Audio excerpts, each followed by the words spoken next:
Hey everyone, good morning. I just jumped on here to encourage someone today and just talk to you about a story of a person who I love so much in the Bible. His name is Paul. Y'all, he was an apostle. He wrote so much on the New Testament and he preached the gospel with boldness. He planted churches, he raised up leaders. And yet, in all his greatness, Paul remained so humble. Very, very similar to Jesus Christ. All the miracles that Jesus performed, all of the revelations he had given his people, he remained humble. And he had the opportunity to boast based off of all the stuff that he did.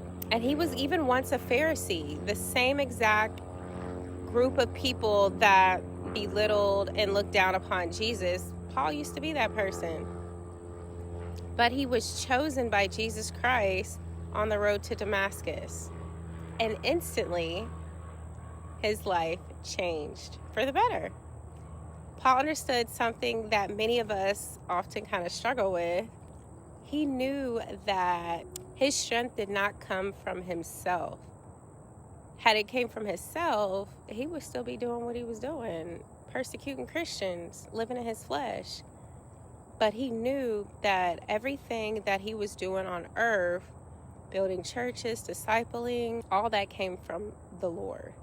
Y'all, we see in 2 Corinthians chapter 12, verses 7 through 9, where it says, "So to keep me from becoming proud, I was given a thorn in my flesh, a messenger from Satan to torment me and keep me from becoming proud.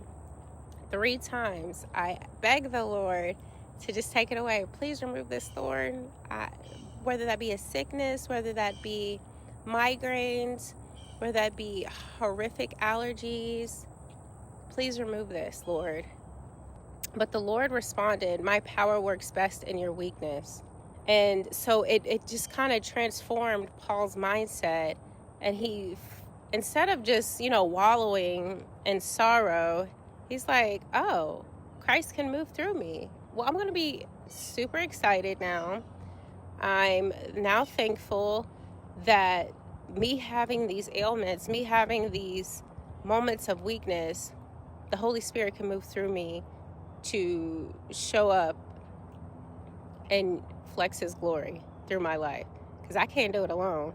But now that I have these things, I am solely codependent on him, and it's him operating, moving in me and through me. And again, God gets all the glory.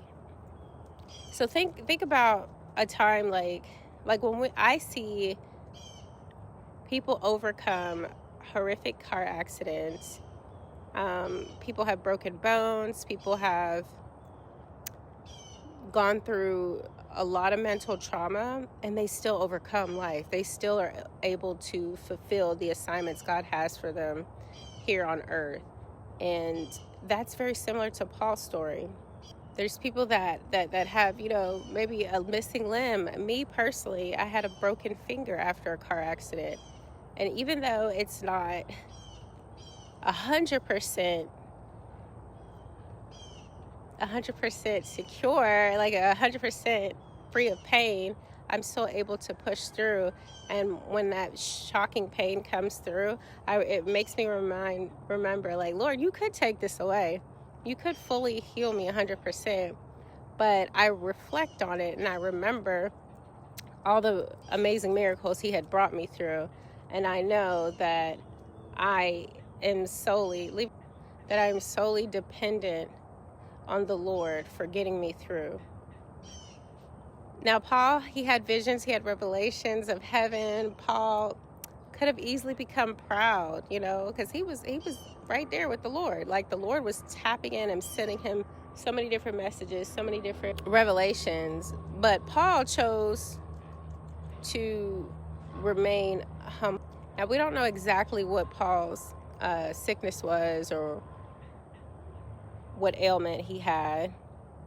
It could be spiritual oppression, it could be emotional grief, but whatever it was, it brought Paul to his knees. which is very similar to what happened to me in my life. That the car accident, it definitely brought me to my knees, and it brought me closer to the Lord. I was a Christian, but I was living a lot differently than I do now, and I relied heavy on others' opinions and just guidance. And now after that, I'm just solely dependent on him. And all throughout that journey, all throughout that moment of healing, I sought the Lord. So whether you're experiencing betrayal, the weight of depression, a medical illness, crying out to the Lord, please take this away. And knowing that sometimes God doesn't always answer that. And we have to realize that his grace is enough for us. Oftentimes, these thorns that are in our side, just like Paul, they will keep us humble and solely dependent on the Lord. The thorn made sure that Paul could not rely on his own strength, but on the power of Jesus Christ alone. So that's the lesson for today. God often allows us to carry things, one, because he knows we're fully capable of doing it because he created us. Two, because he wants us to realize that we can't do this life alone. And when you think you can, I am making you solely dependent on me. He wants to be your best friend. He wants you to call him before you call your best friend, before you call your mom. You're going to achieve so many different things in life. You're going to cross so many barriers.